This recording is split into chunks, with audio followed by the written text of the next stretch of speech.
السلام عليكم ورحمة الله وبركاته. ناس كتيرة كتبت لي في التعليقات عايزين ننزل قناة روتانا ميوزك على قمر النايل سات، فانا هعرفك في الفيديو ده ازاي تنزل التردد وازاي تقرب القناة بكل سهولة ان شاء الله. لو لسه اول مرة تشوفني فانا مصطفى ابراهيم، ولو مش مشترك في القناة يا ريت تنزل تشترك دلوقتي وتفعل زر الجرس عشان يوصلك كل جديد.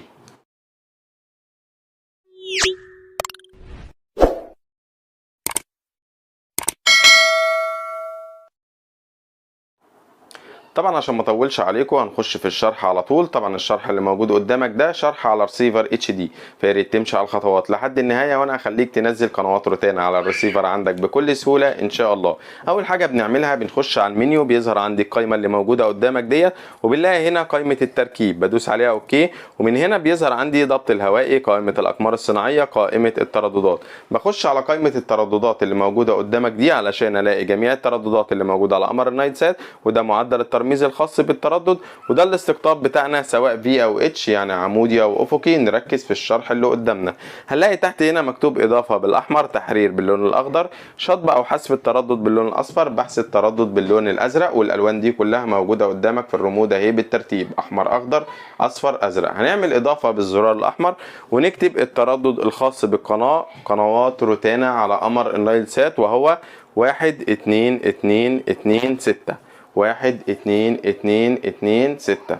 وبننزل هنا على معدل الترميز بنكتب 27500، ومن هنا الاستقطاب بتاعنا بدل ما هو عمودي هنخليه افقي وبندوس اوكي. اول ما بندوس اوكي بيقول لي التردد موجود او المرسل موجود، وبينقلني على مكان التردد، والتردد جايب اشاره زي ما حضراتكم شايفين اهو، وجايب قوه اشاره يعتبر 80%.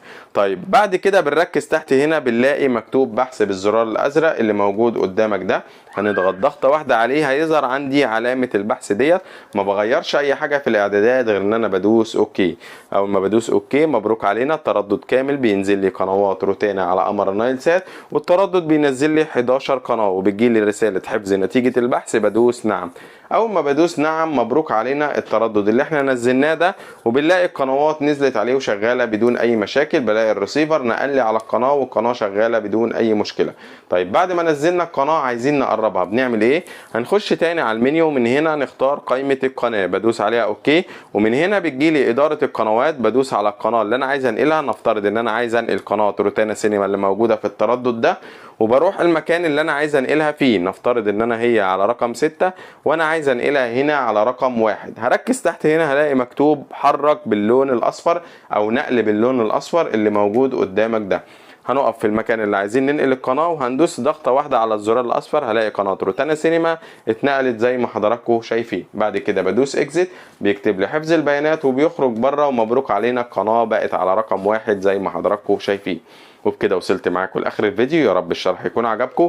ما تنسوش يا جماعه تشتركوا في القناه وتفعلوا زر الجرس عشان يوصلكم كل جديد، ولو في اي استفسار سيبولي في التعليقات وانا هرد عليكم بنفسي. واشوفكم على خير، ويا ريت كل واحد يعمل شير للفيديو ولايك للفيديو عشان يوصل لكل الناس وتخلي غيرك يستفيد. السلام عليكم.